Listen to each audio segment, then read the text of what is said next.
Hello there, good afternoon and welcome to The Pulse. Independent, fearless and credible journalism. That's what we are. We are coming to you live from our studios in Koko Mlimli on your digital terrestrial TV because we are free to air. We are live on DSTV channel 421 and GoTV channel 144. Coming up this afternoon on The Pulse, lecturers failed to show up in class 24 hours after the National Labour Commission secured a court injunction compelling lecturers to call off their 6-week-long strike. We'll touch base with our regional correspondents who have been speaking to students across the country. I was expecting that they will follow the court orders so that they will come back to lectures hall so that we to enjoy the lectures. Yes. Also in this package, we will take you to Parliament. Minority calls for the head of the Health Minister, Kweku Agyemang-Manu, for undertaking an international transaction without prior approval from Parliament. We're live in the precincts of Parliament for reactions as the minority pushes for the immediate dismissal of the Health Minister. In the required signatories to have to pass a vote of censure, so that probably the minister will be asked to stay away from the ministry. Also, JoyNews and Corruption Watch investigation uncovers the illegal collection of fees for pints of blood by a syndicate operating with the National Blood Service at the Kolebu Teaching Hospital and the Greater Accra Regional Blood Bank. No, also yes surgery. Na also moja for in case of any eventuality, but na moja anyo. Stay with us for all of the details of these stories and more here on The Pulse. With me, Blessed Soga, always a pleasure bringing you The Pulse. The Pulse is brought to you by Global Communities Dignilu, Affordable Safe Sanitation. We are also streaming live on YouTube and all of our social media handles. It's at JoyNews on TV. Tweet at us with the hashtag The Pulse. My personal handle is at Blessed Soga, always here to serve you the best.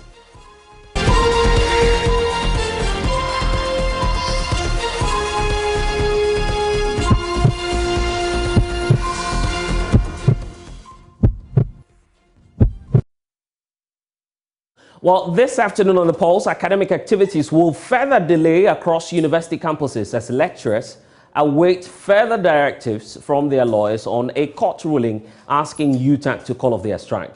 JoyNews' checks reveal that there's been no show for 6 consecutive weeks, with many students opting for peer studies. My colleague Manuel Kranting has been monitoring activities at the University of Ghana, and he joins me in studio to give us a breakdown of all that transpired since morning after we heard of the latest development. Manuel, so it's good to be talking to you at this point. You have been on campus assessing what it is that is happening in terms of academic activities, but it appears that there's been no show at all on campus. Tell us about that. You're absolutely right, Blessed. No show on campus. In fact, as I visited the University of Ghana campus, a lot of the lecture halls, you had the desks, the tables and chairs gathering dust because they've been under lock and key for about 6 weeks now. This is indeed not the very first time that something of the sort is happening. We know that in 2021, a similar situation happened. It had to take the National Labour Commission going to court to secure a similar injunction to force the lecturers back into the class. Here's a catch though. They actually did not go back to class.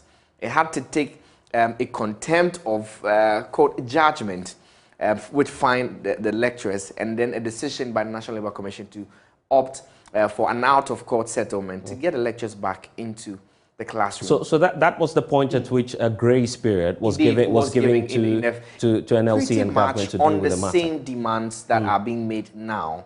Not so much of progress has been made, according to the lecturers. They say that the government has not committed to any substantial consideration towards them, and so they are not going to go to class. Yesterday, as you just said, the National Labour Commission secured that injunction order from the Labour Division of the Accra High Court.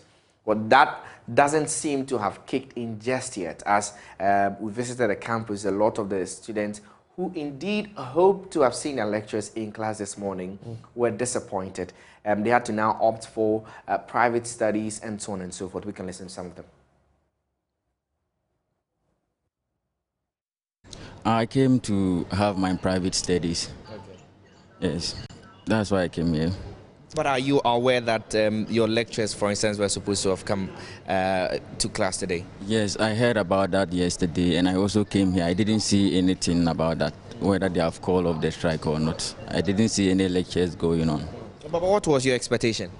I was expecting that they will follow the court orders so that they will come back to lectures hall so that we to enjoy the lectures.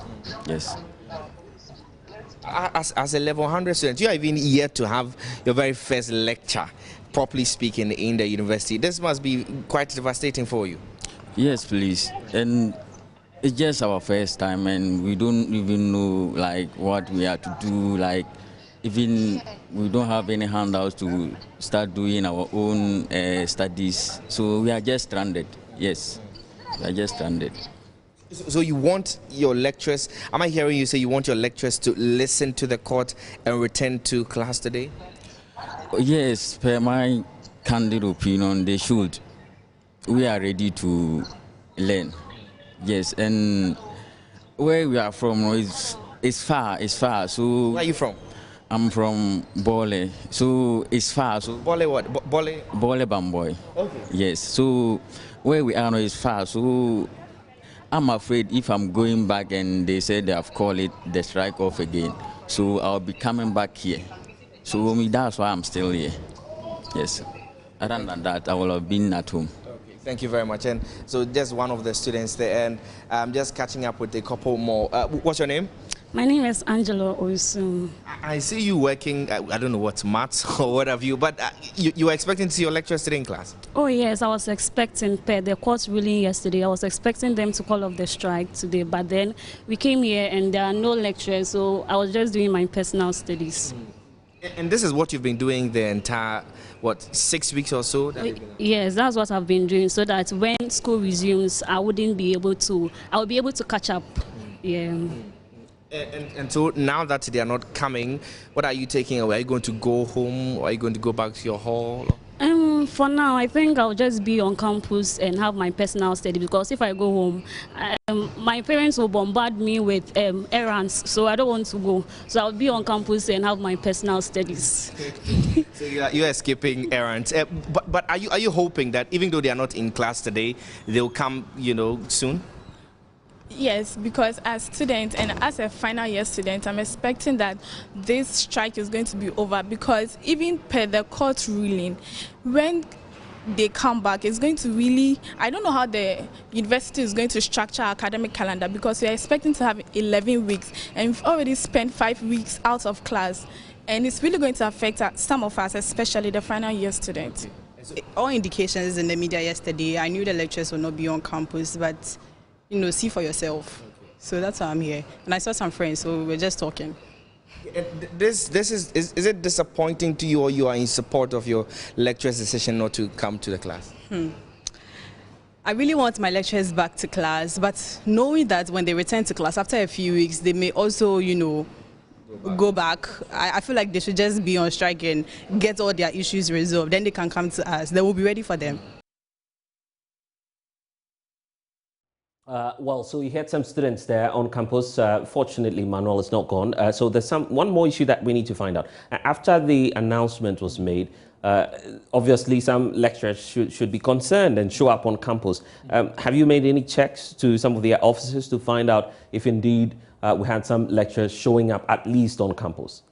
Well, for the University of Ghana's makeup, you have quite a number of residential facilities which are occupied by the lecturers, and so most of them are resident on campus. However, we're told that they are consulting their legal counsel to the end of deciding whether or not to return to class. As we're told, they have a 7-day window within which they are to actually obliged by this particular directive from the Accra High Court. We'll wait and see what then happens on campus. Manuel Quentin joining us there after his tour of the University of Ghana. Let's give you a picture of what's happening in the central region. Richard Kojo Nyako has been interacting with the president of the University of Cape Coast chapter of UTAG, Dr.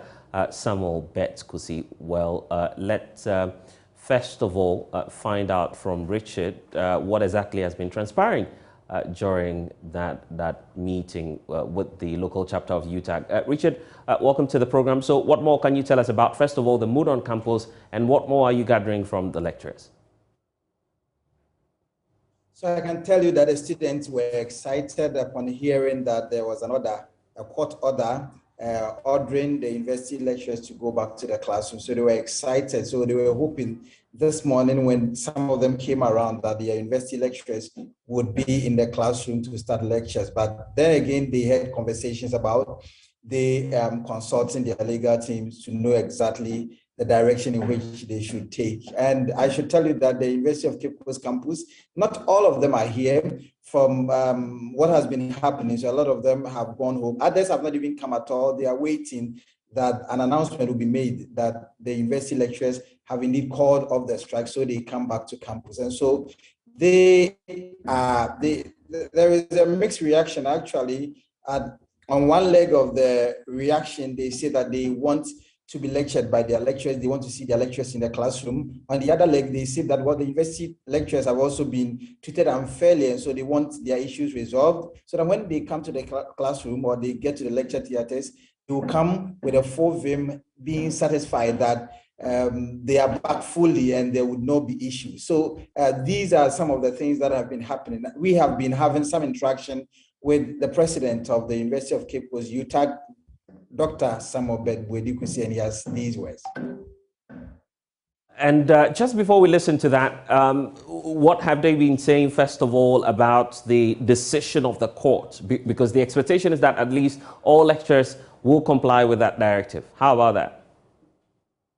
Well, so they also know that there is a window that once an order is given, that it compels them to go back to the classroom. But they have also heard the lecturers saying that they are consulting with their legal team, and so they are waiting for them. Whenever they would be ready, they say they are also lurking around on campus, and they will get back to the classroom for academic activities to start. But they were feeling that once the order has come, the lecturers would comply after reading, or when they were in court themselves, they would comply, convene an emergency meeting, comply with the orders of the court, and then get back to the classroom. But once their lecturers are saying that they need to consult their legal team, they are hoping that their legal team will advise them accordingly to stick to the orders of the court.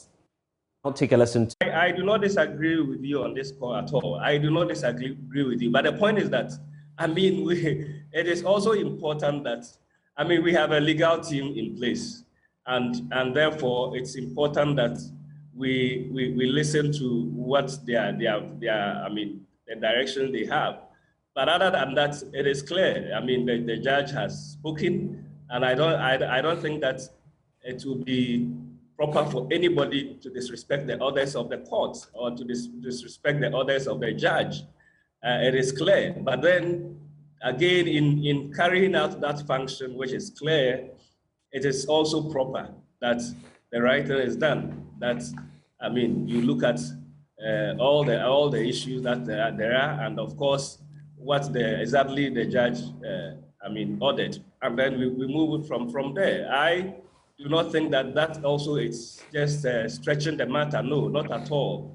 It's important that we don't just presume that these are the specific orders. So we need to look at what are the specific orders that came in, and then you carry it from there. I don't think that anybody wants to stretch this matter. I have said in the past that litigation is not the way to go. At the end of the day, whatever we are doing is about conditions of service. So if you're going to spend all your time in court and not touching the substantive matter, then we are not moving on. I mean, that is not what our members want. But of course, we were not the first people to even head to court. It's the NLC that took us to court. So let's follow the advice of the legal team, and then we'll move it from there.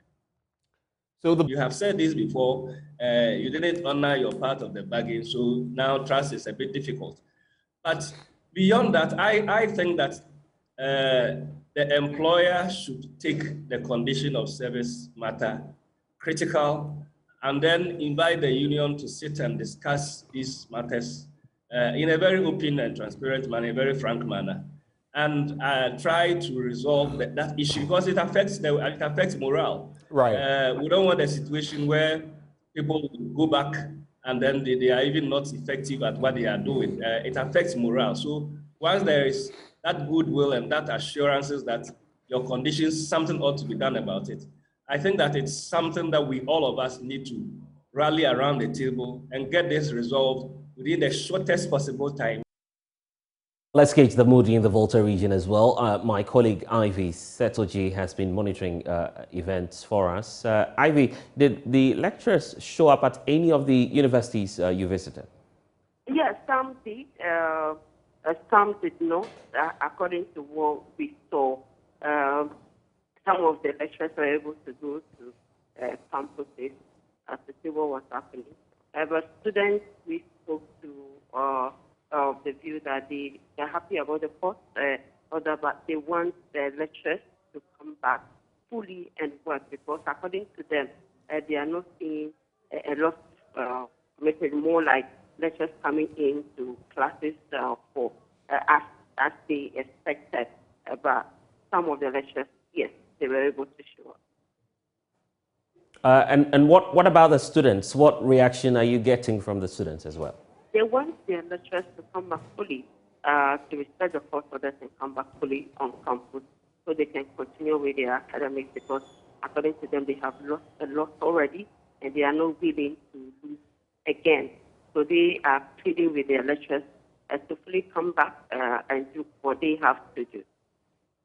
Ivy Setoji giving us the very latest from the Volta region. What we know now is that the leadership of the University Teachers Association of Ghana, UTAG, is currently locked up in a crunch meeting to decide on their next move, and we'll be sure to bring you some updates as and when we have it. But joining us now is the Executive Secretary of the National Labour Commission of Ofosu Asamoah, who's on Zoom with us. We also have the ranking member on the Education Committee, Peter Nochu-Koto, is joining us this afternoon. Thank you, gentlemen, for joining us. So let me start off with you, first of all, Mr. Nochu-Koto. I'm sure that in Parliament, all of these happenings have got into your committee.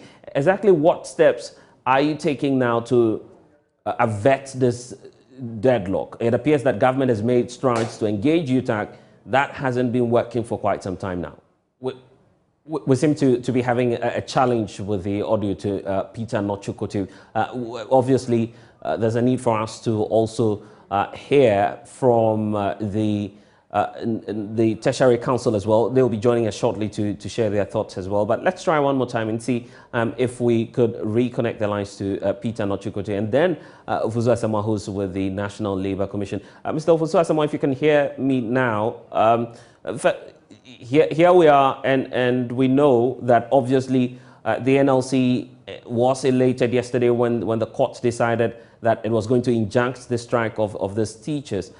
What's your reaction to the decision of the lecturers not to return to the classrooms? So let's go to the ranking member on the Education Committee, Peter Nochu-Koto. Yeah, thank you very much. As I was saying, the committee is scheduled to meet with yes, go ahead, sir. We can hear you loud and clear. Lecturers tomorrow at 11 a.m. to deliberate with them. Yes, we're with you. So just make the point, Mr. Nochu-Koto.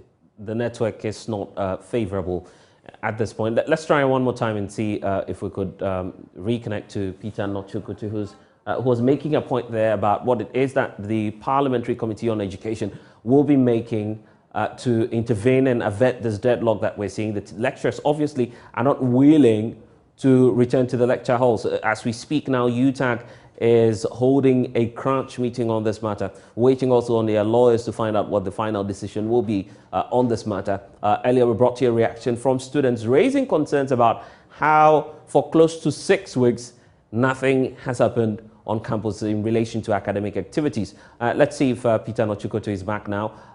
If you can hear me now, sir, I was asking the question about what intervention it is, a concrete one that we're going to see from Parliament going forward. Okay, so we'll get back to all of this for you shortly. Thanks for staying with us here on The Pulse. But there's a need for us to take you to Parliament as well. The minority there is calling for the head of the Health Minister, Kweku Agyeman, Menu. Now, they're after him for undertaking an international transaction without prior approval from Parliament. Now, in a memo to the Speaker, the Chief Minority Whip, Muntaka Mubarak, indicates that the Doma Central MP's actions is contrary to Article 191 of the 1992 Constitution, a move which warrants his dismissal. The minority has since filed a motion of censure against the Health Minister, Kweku Agyeman-Menu. Here's the ranking member of the Health Committee, Kwabena Minta Akando, insisting that the findings of the committee shows that the Health Minister is not fit to hold public office. Investigation into the procurement of Sputnik 5. Parliament constituted a bipartisan committee, and we finished our work. We brought the report to the plenary, debated, and today the question has been put. It means that the report of the committee has been adopted by the House. All this while, we have been of the strong conviction that the President, His Excellency Nana Addo Dankwa Akufo-Addo, would have done the needful. From all indications, it looks as though the President hasn't heard anything and he hasn't seen anything. And therefore, we as members of Parliament, especially on the minority side, by Article 82, will come by a motion. In fact, we filed a motion and we've gotten the required signatories to have to pass a vote of censure, so that probably the minister will be asked to stay away from the ministry because we find him incompetent.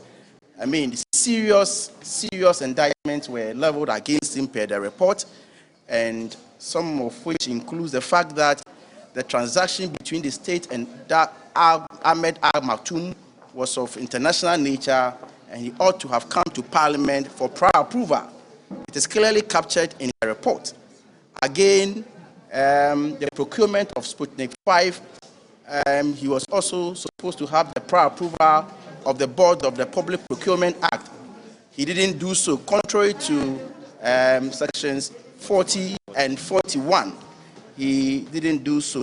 As you also remember, those of you who followed the committee, the ad hoc committee, it was also established that the ex-factory price of the vaccine was less than $10, and the state had to buy it at $19 per dose. That was dishonesty. Again, he appeared before the Parliamentary Select Committee on Health before entering into such an agreement. At the said meeting, he made it clear to the committee that the budget for the Sputnik 5 was $10 per dose. And so, again, under oath, he told the committee that no payment whatsoever was made. After the investigation, it was found out that about $2.850 million, which is presently around 8 to 9 million Ghana cedis, has been paid to Ahmed Al Maktoum. Clearly, he lied under oath, which for me is perjury. And therefore, the reason why we have filed a motion to pass a vote of censure, so that the minister will have nothing to do with the Ministry of Health. I thank you for the opportunity. Honorable, some say that you don't have the required number. You know, this is Parliament. And if indeed we are working in the interest of the country, we are 275. I think that even those on the other side, which is the majority people, should support us. They should be able to support us in the interest of our democracy. Because from all intents and purposes, looking at the behavior and the composure of the president, especially when he was joking with such a serious matter, when he went into the minister's region, he's not going to fire the man. And therefore, we are an independent arm of government, and we must act as such, irrespective of where you find yourself in the house. The report of your committee recommended. Thank you very much for your question. In fact, I said thank you very much for your question. The answer to the question is very simple. We know that ministers are nominated, they are vetted by a parliamentary committee and approved by Parliament before appointment. In the same vein, the Constitution in Article 82 gives a ground to a minister that has been vetted, approved by Parliament, and consequentially appointed to be removed by Parliament. And the procedure for the removal of such minister is clearly spelled out in Article 82. First, there must be a motion, and the motion must state clearly the grounds or the basis of the vote of censure. And then the Constitution states clearly that you need 1/3 of the members signing that particular motion.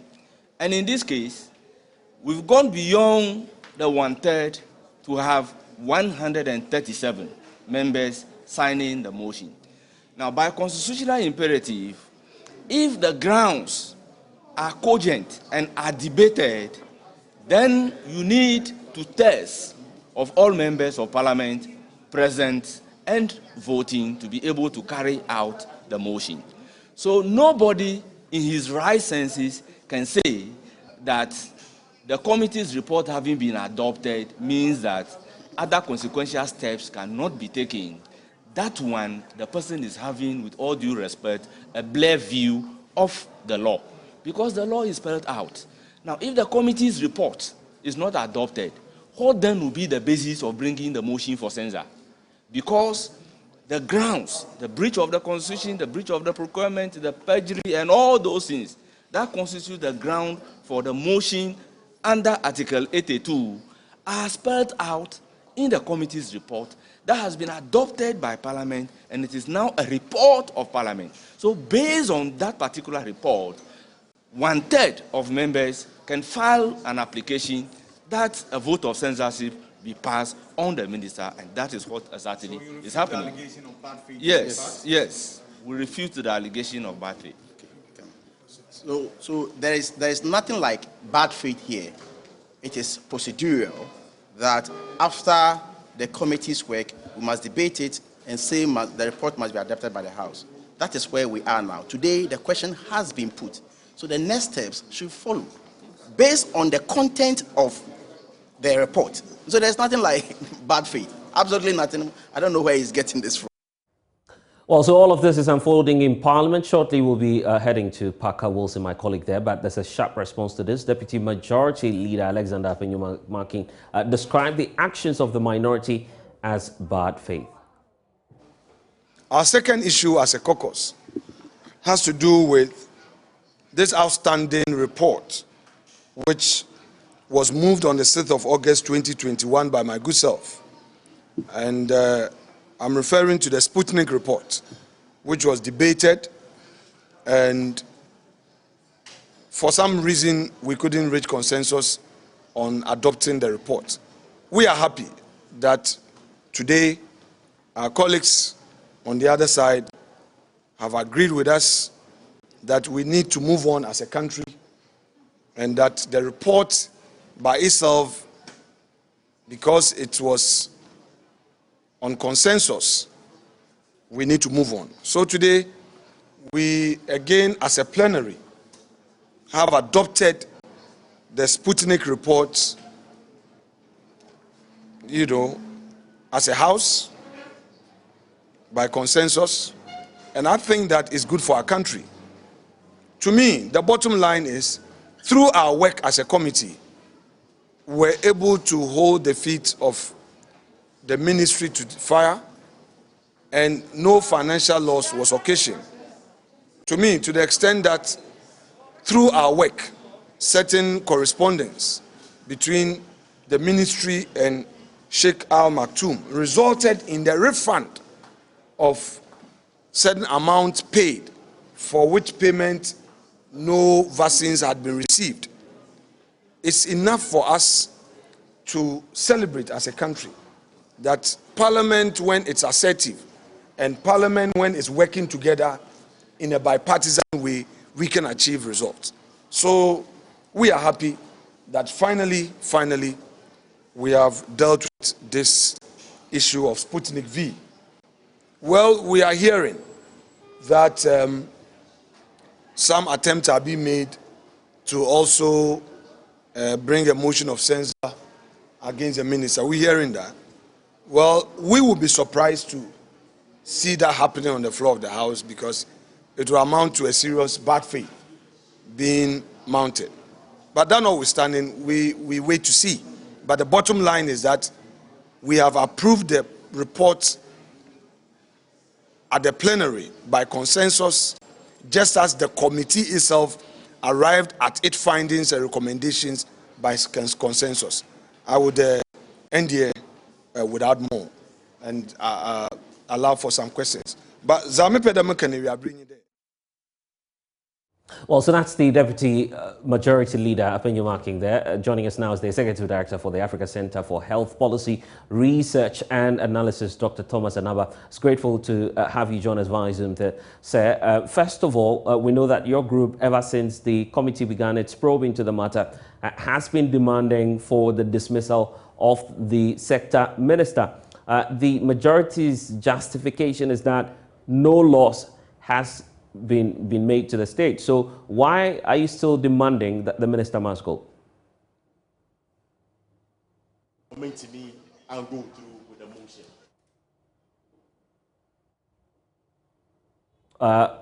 Well, Dr. Anaba, you'd have to unmute so we could hear you. Thank you very much for having me. I think that the position that reached a consensus is neither here nor there. What we are talking is whether the gentleman, the minister, committed perjury or not, whether he deceived the country or not. Yes, he did. On several counts, we've seen that he deceived all of us. The first of all came out to say there was never an agreement like that. Came back to say there was never money given out. He himself came out to confess that he was not having his head very well on his shoulder. If somebody has gone against the Constitution, Public Procurement Act, who knew very well how the Public Procurement Authority works, because he was the head of the Parliamentary Accounts Committee that drilled people who flouted laws of this country. I don't see why a majority or a general perception that they agree on consensus should be something that should be adding the person. Did they commit a crime or not? Parliament trying to say that once somebody agrees on something, or the majority of parliamentarians agrees on something which is against the Constitution, we should consider that it is null. I don't understand the minority, deputy minority leader, but the minister accepted, and Parliament coming together to say they've adopted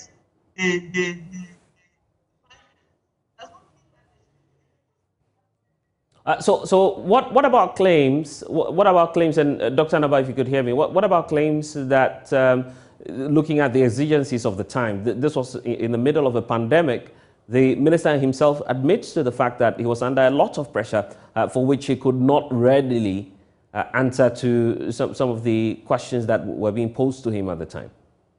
I think we are still under a pandemic. So should we allow the minister to continue?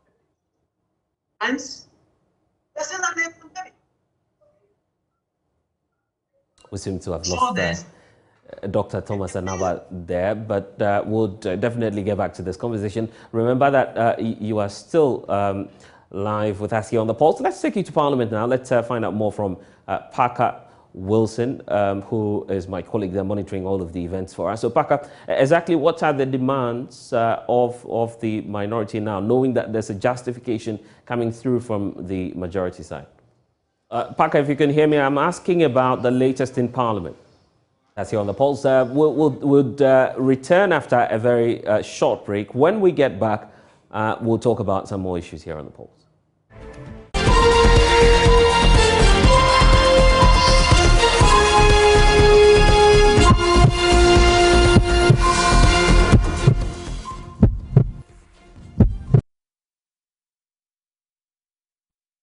And you're welcome back to the Pulse. Now, applicants for national service will no longer have to go through the laborious process to get their entry to the national server. Now, beginning this year, the National Service Secretariat says it will be using an electronic platform which will make it easier for school heads to apply for all of their qualified applicants by the click of a button. Very shortly, we'll be having a discussion on the reforms going on at the National Service Secretariat, but we need to bring you a breaking story that we have for you live from the precincts of Parliament as we speak. My colleague Parker Wilson is there with the Health Minister, Kwaku Agyeman-Manu, who is addressing a number of issues regarding the calls for his dismissal. We've lost that link. We'll get back to Parliament shortly. But joining me now is Armstrong Issa. He's the Public Relations Officer for the National Service Scheme, obviously, and it's good to be speaking to you at this moment. So what are some of the reforms happening at NSS as we speak? So thank you so much. The major challenge that confronts the graduates who always exit from the National Service Scheme or National Service Program is unemployment. And so the scheme has been thinking of how to complement the efforts of the government to reduce the rate of unemployment. And so a lot of partnerships have been created and have been adopted with some organizations. But before we even get to that, you know, today digitalization is the way and is the process through which all other organizations are going about their operations. And so some years back, National Service has digitized its operations. And today, the administration of Honorable Esibe, the former KMA mayor, is continuing with the digitalization agenda. So it's a complete agenda that you have to change things at NSS. Yes, and so what we're doing is that we've had a meeting with all the stakeholders of National Service Scheme, especially the university communities that supply the graduates to us for the National Service Program. And we've asked them to go through a certain procedure to streamline and sanitize the process. Those days, they used to submit the list or the class list, the final year class list, to us through pen drives and other hard copies. But today, we've created a special portal for them, and it can only be accessed by the individual universities. And so, for instance, if you talk of University of Cape Coast, if they want to submit their list to us, they have a special code, they have a special platform through which the class list can be submitted to the executive director. So today, everything has been digitized at the National Service Scheme under Honorable Esibe entry. Now, going forward, we have known that the major issue that confronts the teeming graduate that exit from the service every year is unemployment. And so the leadership of National Service Scheme has seen that there is something we can do about it. We know that the core mandate of the National Service Scheme is to deploy graduate, qualified Ghanaians who are 18 years and above and who have successfully completed accredited tertiary institutions. But we want to go further. We want to go beyond that mandate and see how best we can prepare the youth who go through the National Service Program. Of course, we know that the National Service is supposed to be a period of transition where the kind of boyism, that kind of student life is being transferred into proper work environment. So what is happening at the National Service Scheme is now we have created an ecosystem where we've brought together a lot of organizations, a lot of reliable institutions to bring to us their infrastructure, their systems, to be able to train the NSPs within this period. And so what we've done now is that we've adopted a new way of life. We've adopted a new vision, and the vision is dubbed deployment for employment. What would that mean, by the way? Is it the case that you're not going to post en masse into a particular institution? Are you going to engage in some requirements for persons who are applying to various institutions. How are you going to do that? Exactly. Right. And so what deployment for employment means is that we are not just going to deploy the service personnel to organizations just for posting them sake. Now, we're going to make sure that we deploy them to organizations, we deploy them to projects and initiatives that we have curated, with the reason of equipping them with employable skills so that at the end of the service, they would have the relevant skills either to be self-employed or either to be gainfully employed by an organization. And so as we speak, this is not just a mantra, it is not just a slogan, it's now the way of life, it's now the new vision of the National Service Scheme under Honorable Osei. So is that checking, is that going to check the illegal postings and persons who have been drawing salaries from the NSS? Will that check it? Yes, that's going to check. But just before we even come to the checking, for instance, we're talking about the partnership that we have even signed on to give credence to this. We have entered into an agreement, an arrangement with Ghana Tech Lab. And for Ghana Tech Lab, as we speak, we have deployed over 600 of our national service personnel to Ghana Tech Lab. And currently, they are being trained on app and website development. When it comes to the national service, for instance, about 50 national service personnel have been camped there. All that they are doing is the development of app. All that they are doing is development of website. When you go to the University of Professional Studies, we have also entered into an agreement with them. Today, we have deployed over 100 students or 100 NSPs to them to train them in entrepreneurship skills. Today, you go there and a lot of business ideas are being developed into business proposals. And so these are some of the things we are doing to make sure that we deploy them for employment. Now, coming back to what you said, checking the leakages in the system. Of course, a short while ago, you would have heard that under Honorable Osei Esibe entry, the new Executive Director of the National Service Scheme, over 14,000 ghost names had been cleared from the system of the National Service Scheme. And that is the way we are going. This was revealed after an audit was commissioned into our system. Normally what we do is that once the service personnel have been deployed, they go through some stages, they go through some processes so that finally they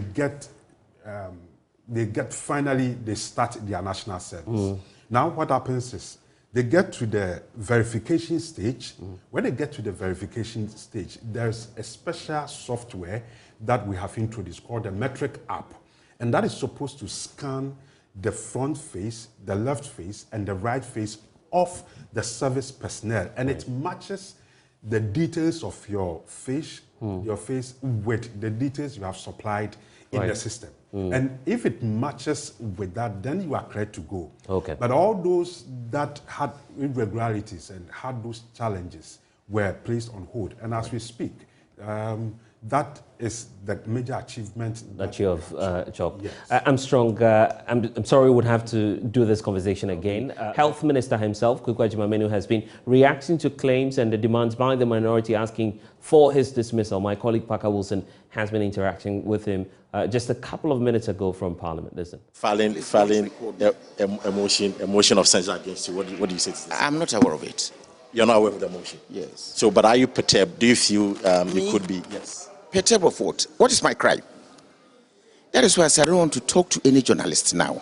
I will get too emotional over unnecessary bickerings and arguments. There was a committee. The committee's report has been adopted by the chamber, and I want to end there. Please. But do you feel that you could be dismissed by the president because of this?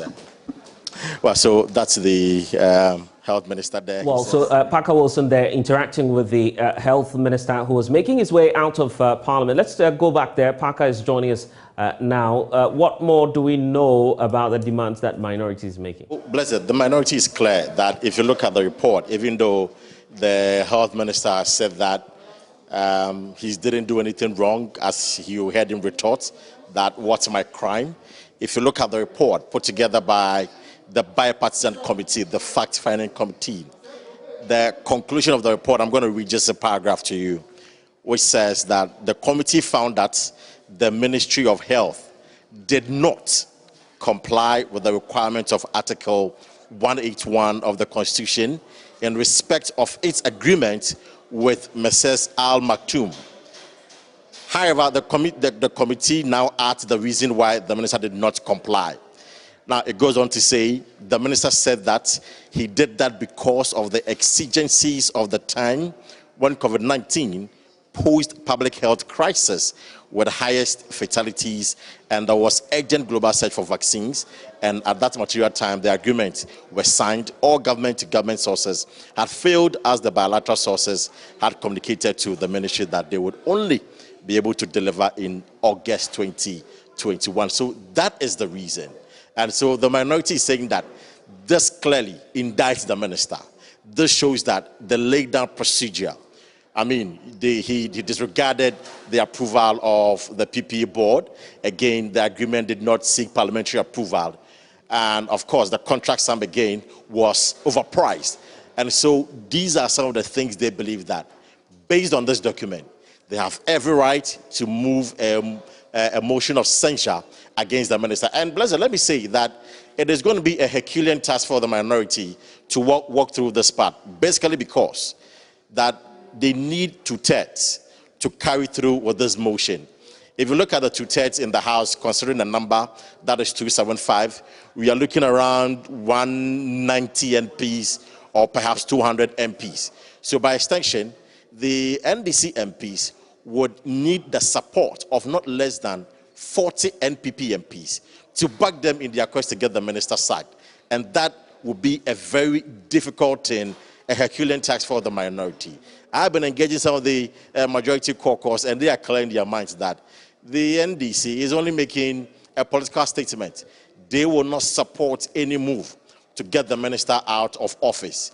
The president appointed him. Since then, the president has commended him for his good works. And so, even if they file the motion of censure against the minister, the NPP caucus will remain solid behind the minister. They will throw their weight behind him and defend him because they believe at that material moment he did the best thing to save ordinary Ghanaians from contracting the virus and, of course, getting cured from the virus. And so there's nothing wrong that has been occasioned by the minister. So going forward, it is going to be a Herculean task for the minority. And I must say, today is the day that the minority filed the motion. The Speaker is there to adopt the motion. When the Speaker adopts the motion, the minority has about a 7-day period, after which the motion will be now presented to the House for debate. Now, the debate will happen within 14 days. After 14 days, then a vote will be taken. Then they will decide whether or not the minister should be dismissed. But I must say that during the course of the debate or the conclusion of the debate, the minister will be given the opportunity to mount his defense as far as the allegations against him are concerned. He will be given the opportunity, or Parliament is going to hear his defense, and after that, that is when the vote will be put for the MPs to take a decision on him. So we are yet to go through that. Of course, the first hurdle we have to cross, or the minority has to cross, is for the Speaker of Parliament, Alban Babin, to adopt the motion, and from there, they take it up from there. But I must say that even if the Speaker adopts the motion, it will be very difficult for the NDC to get the health minister out of office. Well, Parker, just the very last moments we witnessed there between yourself and the health minister, he was very much resistant in giving you further comments on what it is that the minority was asking for. Tell us about his general mood ever since the minority started all of this in Parliament. Well, he described it as unnecessary bickering and from the minority. And for him, whatever is happening, he did no wrong. He still remained or stand by the point about the exigencies of the time compelled him to do that. But I must say that clearly he's unhappy with what's happening. Some few months ago, he told us that he has no credibility left because the media and Ghanaians shredded him into tatters because of his involvement in the procurement of the Sputnik V vaccines. But however, if he speaks to me or any other journalist, he might get emotional. Is the reason he does not want to provide any further information with regards to the move by the minority to get him out of office.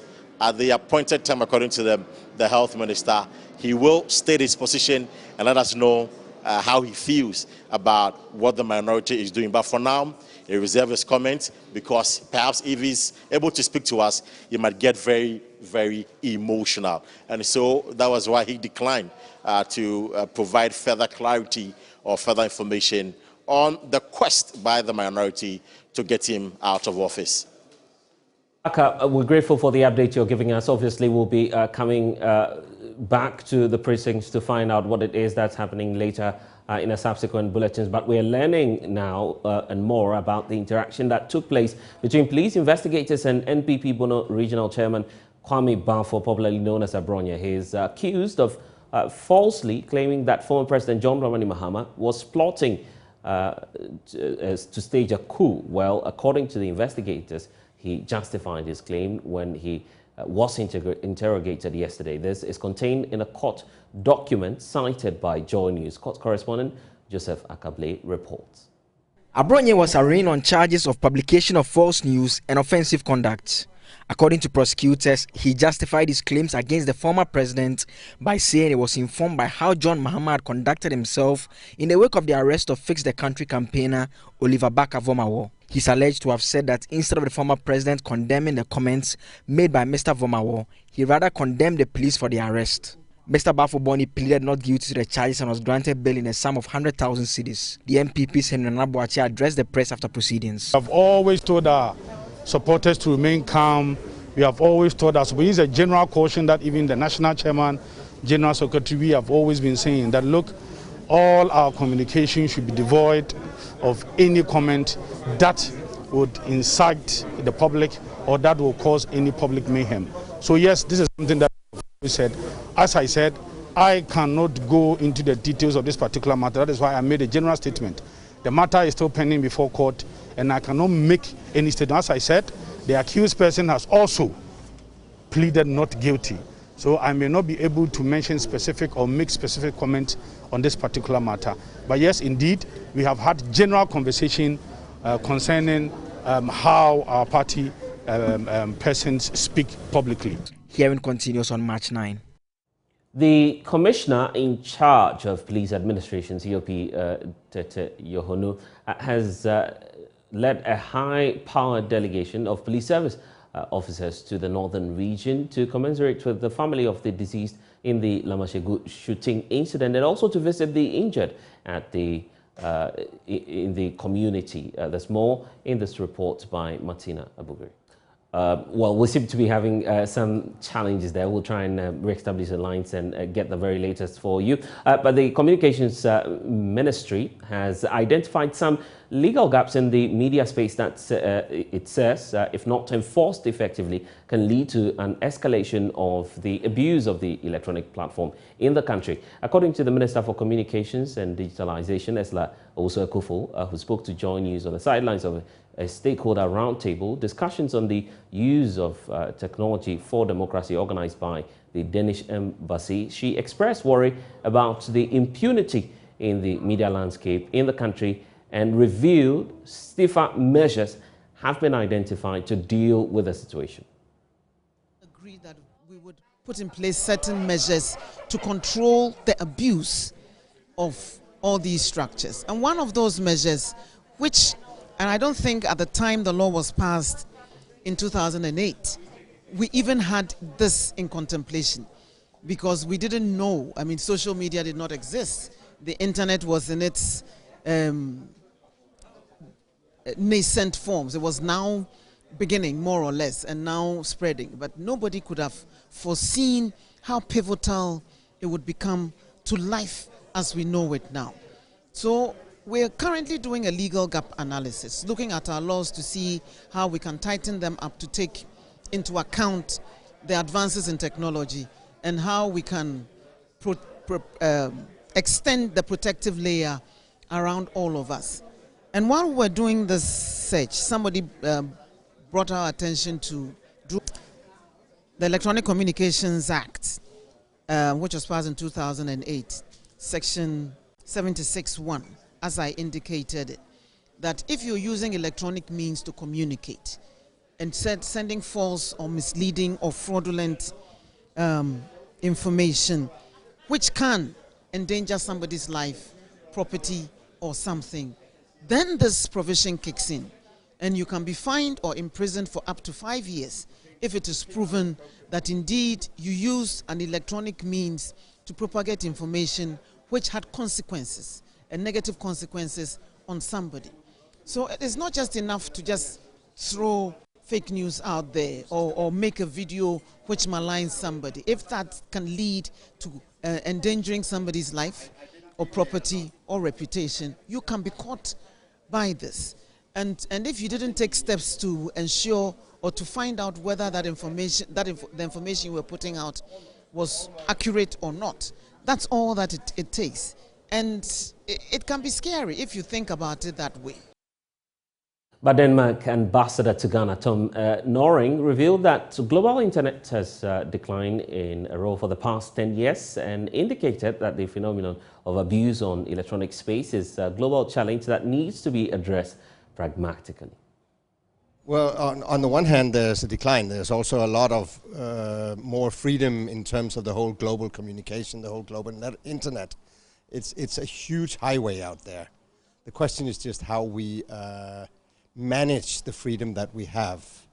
And the concern is really that we are, on the one hand, seeing, and this is our concern in Denmark, but I think it must be the concern everywhere, is how we have such an enormous amount of information out there, enormous amount of communication, which of course is the expression of freedom if you can say so. But it comes with a price. It comes with issues. It comes with questions. How do we manage it? Are we at a point now where we have gone too far? Can we control it? Can we regulate it? We have had discussions today at this event about how we need to self-regulate maybe in some ways, how private sector needs to contribute to regulating. We don't have answers. What we are saying is that we have great opportunities, a great potential for using technology, modern technology, digitalization, the process we're on for democracy, for our future and human rights, but we also have to see that it can work against us. So we know the social media space is one of the tools you can use to promote effective governance, democratic governance, but it is also the propensity of using social media to cause mayhem is high. How worried are you? What is your study on the trend in Ghana? You think we are on the right track? Well, I think the worry is not here. It's not here alone. This is a global worry that we've seen it, I think, over the last 4 or 5 years. I don't think I'm wrong if I'm saying that the discussion has been very, very clear in the United States during the past administration. Well, a JoyNews Corruption Watch investigation have uncovered the illegal collection of fees for blood by a syndicate operating with the National Blood Service at the Kolebu Teaching Hospital and the Greater Accra Regional Blood Bank. At the Greater Accra Regional Hospital, a staff collected 300 Ghana cedis for a pint of blood, whilst the leader of a syndicate operating within the National Blood Service at the Kolebu Teaching Hospital demanded some 750 Ghana cedis for a pint of blood. Chief Executive Officer of the National Blood Service, Dr. Justine Ansah, says no patient is expected to pay more than 150 cedis for processing of blood. JoyNews Investigative Desk and Corruption Watch, Francisca Enchil, investigated the distressing experience many patients go through as a result of this illegal practice.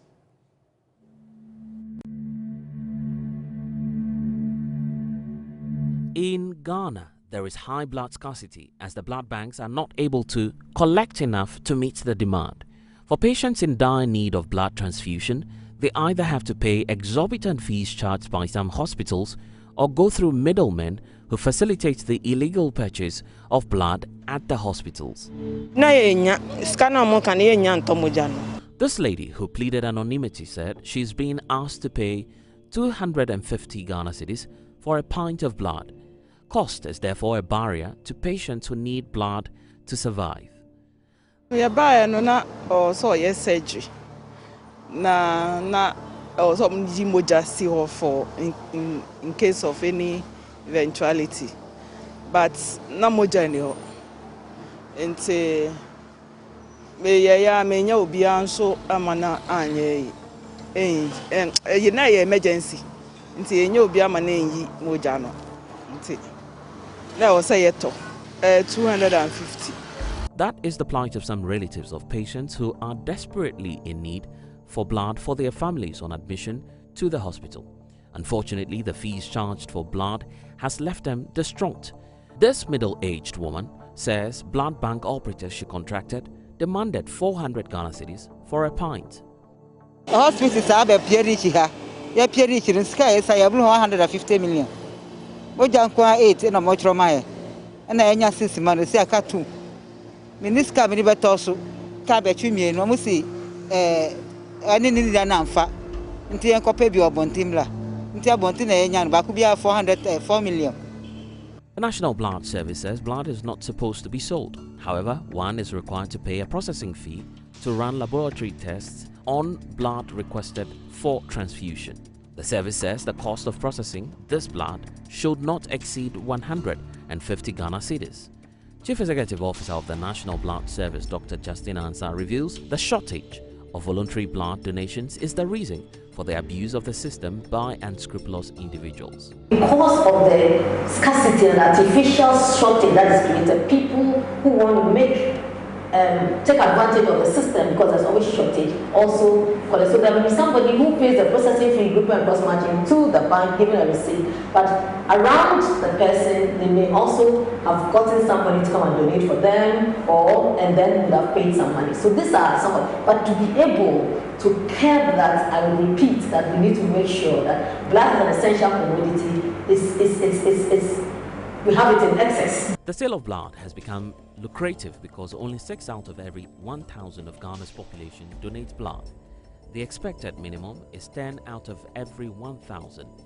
According to the National Blood Service, the national voluntary blood donation rate has declined steeply from 34% of total blood donations in 2019 to 17% in 2020.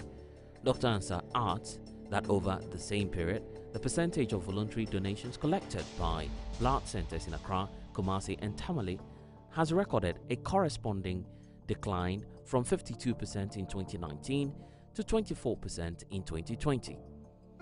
So I just want to state that we don't have enough blood. We're only meeting about 60% of our collections of what we need as a country. So definitely some people will be disadvantaged, which means that some people will not get blood when they need, and it will affect more of emergencies. In order to find out how official and unofficial sale of blood occurs at some of our hospitals, our investigative team went undercover at Kolebu Teaching Hospital and the Greater Accra Regional Hospital, formerly known as Ridge Hospital.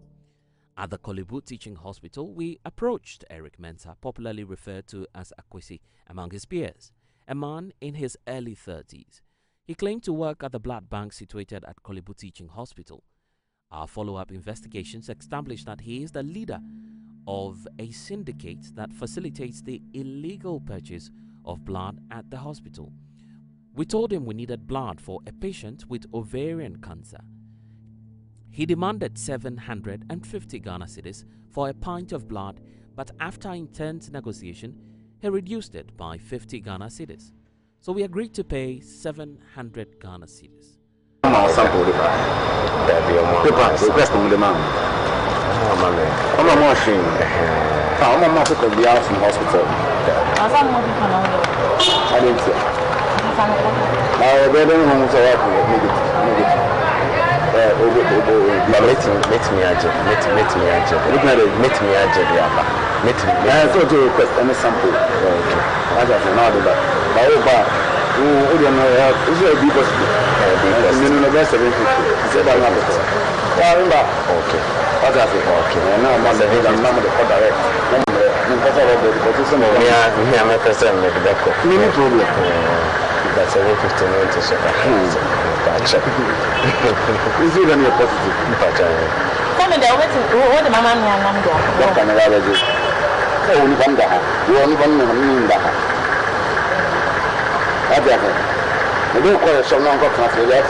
We did not have the required blood sample and requisition form from an accredited hospital, but Akwesi took down payment of 100 Ghana cedis, promising to give us blood once we pay in full.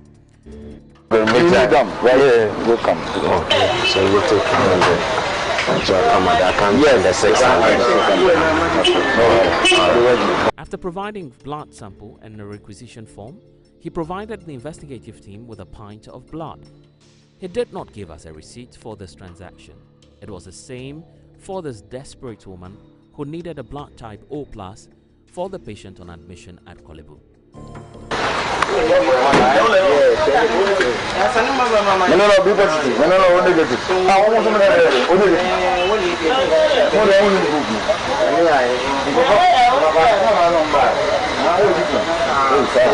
The request also did not go through the proper channel. The right thing to do was that the blood sample and requisition form should have been submitted at the designated post at the blood bank and an official receipt issued for the cost of processing the blood. Many other patients we spoke to shared similar stories of exploitation by some staff of the blood bank. We asked Chief Executive Officer of the National Blood Service, Dr. Justina Ansah, whether she is aware of the middlemen operating as a syndicate that facilitates illegal sale of blood at the Kolebu Teaching Hospital. Because of the scarcity and artificial shortage that is created, people who want to make take advantage of the system because there's always shortage. Also, so there will be somebody who pays the processing fee, group and cross margin to the bank, giving a receipt. But around the person, they may also have gotten somebody to come and donate for them, and then would have paid some money. The investigative team also visited the Greater Accra Regional Hospital, formerly Ridge Hospital, to look into the illegal sale of blood. At the facility, an official at the blood bank demanded 300 cedis for a pint of blood.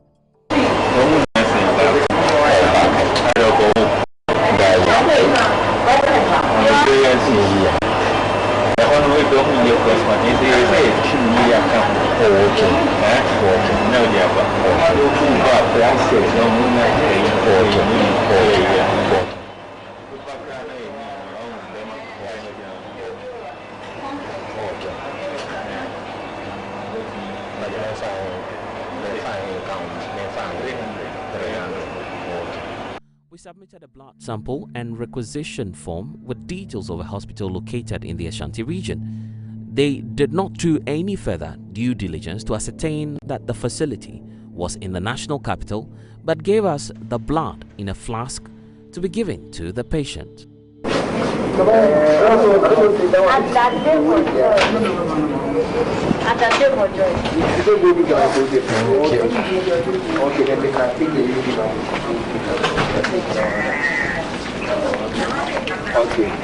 The medical director of the Greater Accra Regional Hospital, Dr. Emmanuel Sorpenyo, says the processing fee of blood at the facility should not exceed 100 Ghana cedis. He finds it unacceptable that a staff demanded 300 Ghana cedis for a pint of blood at the hospital. The fact of the matter is that blood is an essential material which is needed to save life. So normally our policies vary depending on the circumstances. If somebody has an emergency on hand and needs blood urgently, we provide the blood. As and when she or he needs the blood, we provide the blood, but then they are then expected to pay what we call the processing fee. It is important for me to explain what I mean by the processing fee. The blood itself is not for payment because it's a gift of nature. It's not for payment. But when you take blood, we expect you to pay a processing fee because when the blood is donated, what happens is that we don't just transfuse it fresh as it is donated. It is processed. We do various tests, various investigations are done to check whether there is HIV, hepatitis, syphilis tests. All these things are done, and it costs. There is a cost to them. So those costs are placed on the blood. So anybody who is coming to take that pint of blood will have to pay for that processing fee. That's what we call processing fee. Currently, to the best of my knowledge, the processing fee is 100 Ghana cedis. That is what, and then when you pay the processing fee, you'll be given a receipt. So any payment that is done without receipt is an illegality. Every minute, many more Ghanaians have to scale this barrier in their struggles for survival. Those who cannot afford may have to go home and die, while a cartel continues to rip off the few who have the means to pay.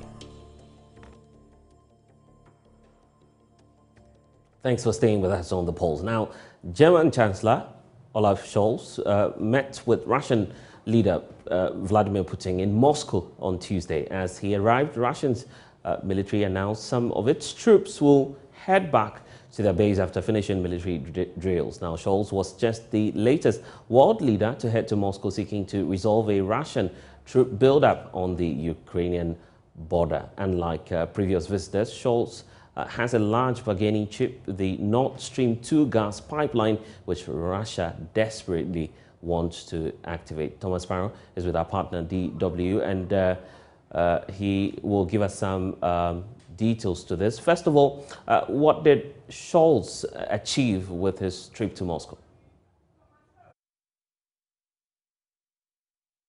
Well, many observers are talking about cautious optimism after Scholz's visit. For the first time in weeks, the situation seems to have slightly de-escalated. Now, as Scholz stepped off the plane in Moscow, the Russian foreign minister announced that some of its more than 100,000 troops that have been amassed near the Ukrainian border would be returning to their bases. Now, Russia says that that was always part of their planned exercises. They've said from the start that these troop movements are military drills and not a build-up to war. Now, whether or not Scholz's visit influenced that announcement and how real and lasting those troop movements might be, it did set the tone for the visit. Now, after the meeting, Scholz was extremely clear about what he had wanted all along. He wants to avoid war. And he got almost a bit emotional about that, saying that it was leaders' damn duty to ensure that Europe does not go to war. And he also says he doesn't actually understand why there is a crisis now at all, given that Ukraine is not actively attempting to join NATO, which is Russia's biggest complaint.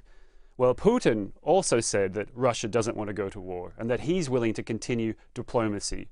But he says his key demands have not been met, so there have been some positive signals and possibly a slight de-escalation.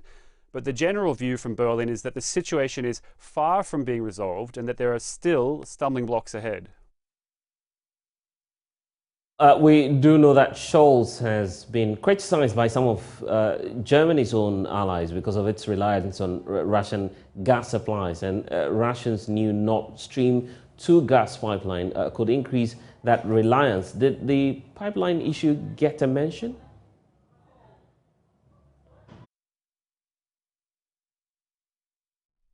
Well, for the first time, the German Chancellor actually said the words Nord Stream 2 in public, which is something he had avoided doing until now, which really shows how tricky this issue is for him. That pipeline, it's been built by the Russian company Gazprom. It runs under the Baltic Sea. It's finished and it's ready to go online, but it's waiting German regulatory approval. Now, this pipeline is heavily supported by one part of Scholz's own party, but it is opposed by some of his coalition partners and, of course, Western allies. Now, during the talks, Scholz did maintain that position of strategic ambiguity. He again refused to explicitly say whether or not Nord Stream 2 would be affected by any Russian aggression. But what he did say is that everybody knows the kind of sanctions that Russia would face. That's because the EU, the US, and others have said that Nord Stream 2 would become a victim of any war. Now, Putin insists that German citizens and businesses stand to benefit from the energy deals they could get with Russia. He pointed out that Germany is Russia's second biggest trading partner. They both have something to lose if the trade and the gas flow would be affected by any sanctions. So Scholz is still holding Nord Stream 2 as a bargaining chip. He's remaining vague and flexible in his negotiations. He's acting as a mediator between Ukraine, which Germany strongly supports on one hand, and Russia, which is Germany's biggest trading partner and customer, on the other. So what issues then went unresolved after the meeting with Putin?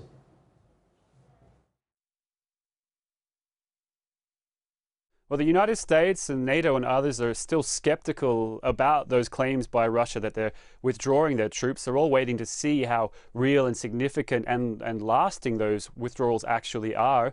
And Russia is still conducting military exercises elsewhere. There were also mixed signals from inside Russia. On the same day as Scholz's visit, the Russian parliament passed a resolution to recognize parts of eastern Ukraine as independent states. Now, if Putin does that, it would open up a whole new conflict. Putin also talked about the Russian speakers in eastern Ukraine. He said that they face discrimination. In fact, he used the word genocide to describe their situation, which is something that no other international body says is the case. What that signals is that Putin is still preparing a pretext to use if he wants to go into Ukraine.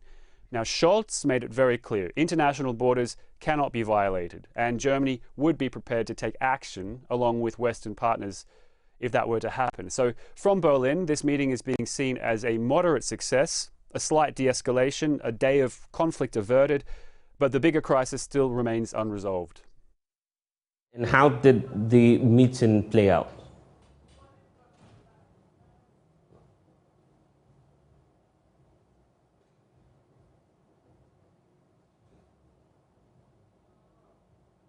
Scholz met Putin at the end of a very long white table in the Kremlin, just like France's Emmanuel Macron a week earlier.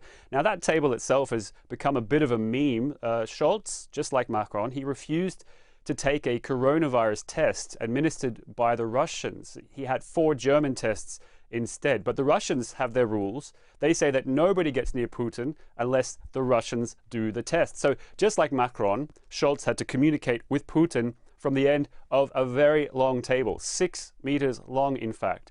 There's also a gap between their positions. They both say they want to avoid war. They both expect the other side to meet their demands, but at least they have agreed to keep talking, which is being seen as a small victory amongst these weeks of escalation. Well, I'm grateful. This is The Pulse. When we return,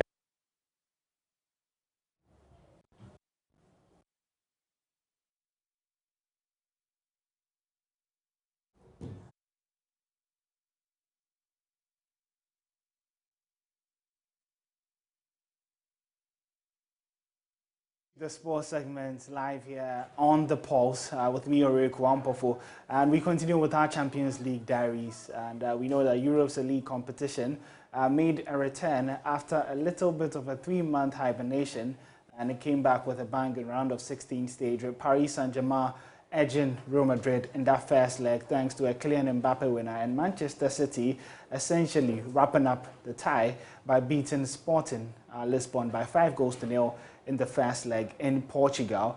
But that's it in terms of the matches that were played yesterday. If you've been paying attention to the new format, there will be 4 different cohorts of games to be played. So they're done with cohort A.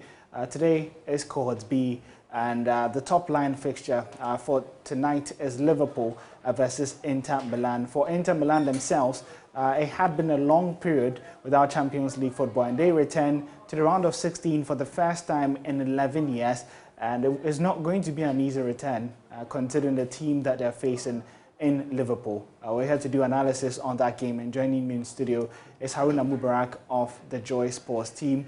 And Haruna, per what you've seen in the group stages, Inter Milan and then Liverpool, is it a match where you can clearly say that Liverpool are favourites and should really progress to the quarterfinals?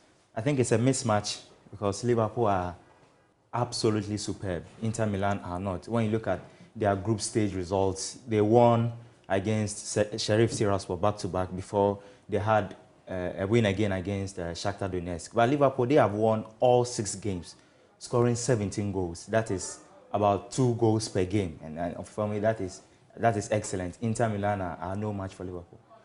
But yeah, in terms of the group stages, that was about 3 months ago. Things have changed. League games have been played. We've seen some players go to the Africa Cup of Nations and come back. Do you think any of these happenings in between those 3 months might have changed the dynamic of this game? Not at all, because you look at the squad of Liverpool at the moment, even without Salah and then Mane, they were doing very well. They were competing with Manchester City. And yeah, January there's no Champions League football, but they were doing well. And these two players have returned and they played over the weekend. So it doesn't matter at all. Liverpool's squad is absolutely solid. I am worried about Inter Milan because their forward line is not really strong. Edin Dzeko is 35 years. Lautaro Martinez have not scored a goal in the Champions League this season. Even in his last 2 games, he hasn't scored.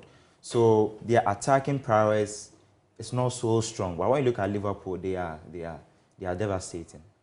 Well, you made 2 points which I want us to touch on. Let's start with Liverpool. You said Mohamed Salah and Sadio Mane officially returned to Liverpool's starting lineup after the Africa Cup of Nations. Both of them didn't have the best of games. To what extent do you think the Africa Cup of Nations could affect their form, and how long do you think it would take for them to get back into their stride? I think they are playing a team that they will be licking their lips, because Inter Milan play a 3-back system with Bastoni, with Stefan De Vrij, with Milan Skriniar, and 3-back. When you are playing against Liverpool, I think it's very good for them. They play with 3 attackers. They are really good running in behind and scoring goals. So I think this is an opportunity for them. And for scoring 17 goals at the group phase is not a fluke. They are really good at that, and I think they are going to punish Inter Milan. Liverpool go with the front 3, as you said. Sadio Mane, Mohamed Salah expected to start. Who does Jurgen Klopp go as that third option? You are playing against Inter Milan. You need goals because they are a team that are so formidable. They would want to defend deep. They would want to at least secure a point and then have a chance in the second leg. You have to kill the game off. Diogo Jota must start, and when he starts, he is absolutely deadly in front. for Inter Milan, Dzeko, you say, is old. Lautaro hasn't been scoring, but Alexis Sanchez, on the other hand, has rediscovered his form. Do you think he should be starting tonight? He's facing Van Dijk. He's going to face Joao Matip. He's going to face, depending on the position he plays, he's going to face Arnold or Robertson or Chimikas. Look, he has no chance. This is a team that, look, the fact is, Inter Milan will be under the coach. There's no doubt about it. I am super confident that Liverpool are going to carry the day with the brilliance of Sanchez or otherwise. Liverpool carry the day. All right. Thank you very much, Haruna Mubarak, who seems to be pretty confident that Liverpool should be whitewashing Inter Milan, not just in the first leg, but in the whole tie. We're bringing you updates of that game when JoyNews Prime comes your way. I'll be in around 7:45 and 8:45 to bring you updates of that game as well. My name is Ore Kwampofo, and if you want more sports stories, you can follow us on social media, on Twitter at JoySportsGH, or on our website, myjoyonline.com/sports. Well, so that's all the time will allow us here on The Pulse this afternoon with me, Blessed Sugan. Don't forget to log on to myjoyonline.com. That's your portal for all the updates on our running stories. Until then, let's talk showbiz business.